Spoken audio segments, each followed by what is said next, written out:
even before you think about going after a powerful corporation that might be tangled up with the board of your company.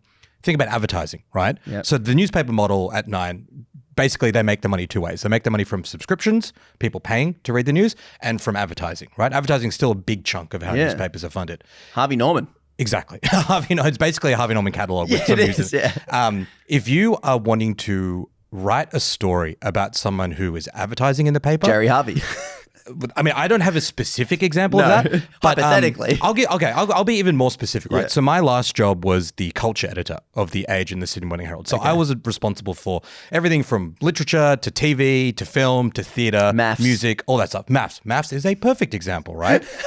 If I wanted to... Do you have to scrub pretty hard at the end of the day? I'm actually not that opposed to maths. We can talk about that. Oh, okay. We'll do a side pod on that. Okay.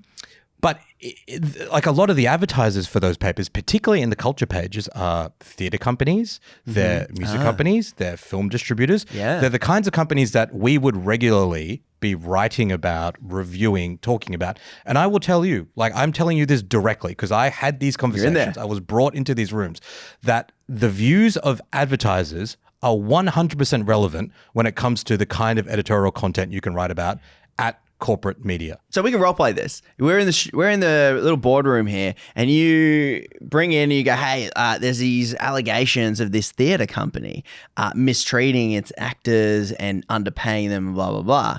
Someone would have brought up and mentioned they just dropped 15 grand on ads this month. I would say it's even more basic than whether or not you want to investigate allegations of impropriety. It even comes down to, so this company's got a new show.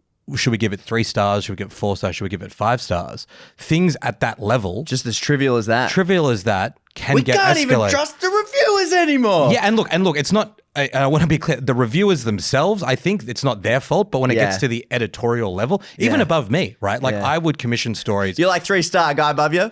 4. Literally. Those conversations do happen. And I think that's just one example, one very small example in my space that I saw. Yeah. The commercial pressures being dictated by kind of managers and the people that are counting the money impact the level. And look, I can't say definitively this happens in every single instance in every single round at the newspaper, but I saw enough and was privy to enough conversations to know that anyone who thinks that the commercial pressures at a news organization do not impact their coverage is highly naive, I think. Yeah. And these are the structures that I guess when you're in it, in the corporate media structure, you saw it at every organization you were at? I saw it at every organization. I mean, I think even at the ABC, and this is an interesting example. So talk to me about how the ABC is impacted, because that's very different. Because if it happens on a small level for some bloody little theatre rating sort of thing, you bloody cannot tell me that they're not having a conversation.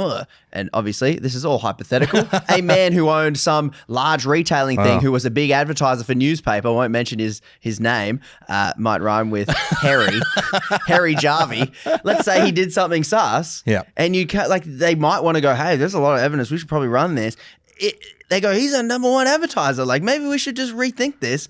If it happens on a small scale, we think it likely happens on a larger scale. Look, I have no doubt it does. Again, I don't want a Harvey thing. I have no specific knowledge about anything. I didn't say anyone. No, we're not talking any names here. Sorry, Parvy? Is that what we're calling it? Yeah. I mean, look, the Clive Palmer ads in the paper, another really interesting example, right? I don't know if you followed this during the election, there was a lot of controversy because Clive Palmer was buying ad space for the front page of the Herald and the Age, and he was publishing factually incorrect information, right? About marginalized people, the Indigenous community, all this sort of stuff. And the paper was willing to cop that criticism because he was giving them so much fucking money, right? Because once again, the CEO, he doesn't answer to you as a little population. Exactly. He answers to the board who answer to the shareholders. And when they go in and say, hey, did you know you ran on your front page? And this is the hidden story that goes behind. Front page news meant to be factually accurate. Doesn't have to be. Totally. But it's meant to be. And that's all that holds it together, this social norm of like news should be reliable. So they run something factually incorrect and then everyone's having a bit of a whinge, but not enough people to cost the profit. Exactly. And then the CEO just does the sums. He's like, well, listen, we lost 10 grand. Old mate Clive dropped 70.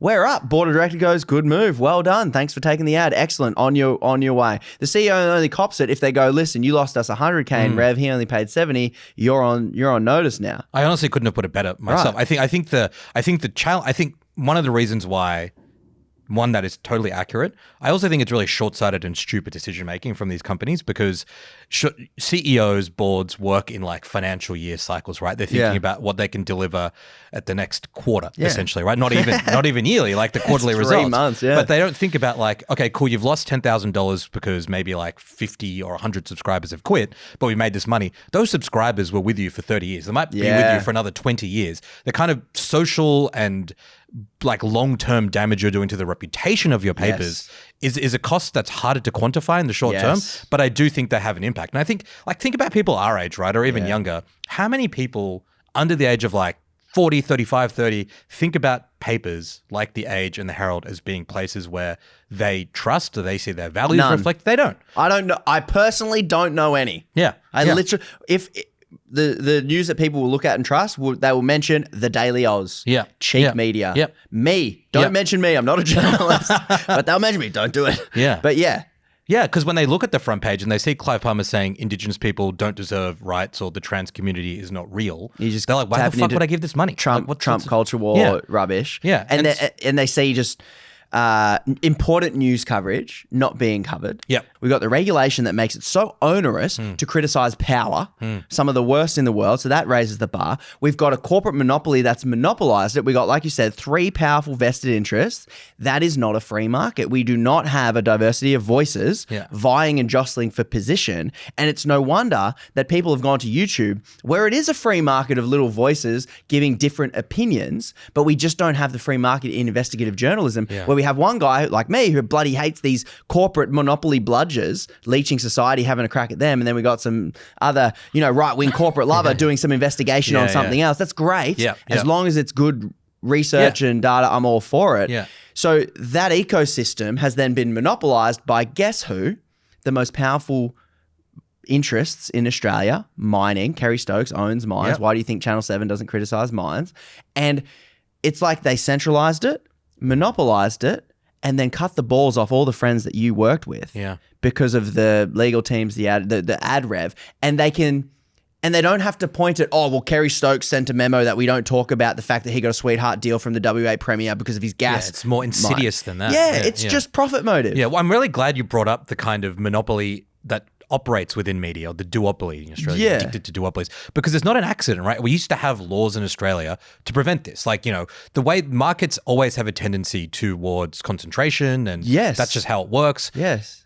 We created laws, like the Australian government had laws for most of the 20th century that stopped the level of concentration that we've seen now. It used to be that if you owned a TV station, you couldn't own a radio station and you couldn't own a newspaper. Yeah. These laws existed to force genuine competition and separation of, because the government basically realized media is fucking powerful, right? Yeah. If one person owns TV networks, radio networks, newspapers, websites, like the most like read, every real estate website under the sun. Yeah, exactly. Are we talking about Rupert Murdoch? Yeah, 100%. And if one person owns all of that, if they own everything from like, now they've sold the sports rights, but if they owned you watch cricket, you got to pay Murdoch. You want to read the newspaper in Brisbane or Adelaide, you've got to pay Rupert Murdoch, right? You want to watch pay TV in regional Australia to get the news, Sky News. Like, if you have that level of power, you have enormous influence. Government said, that's not good. We're going to make it illegal for people to have that much power.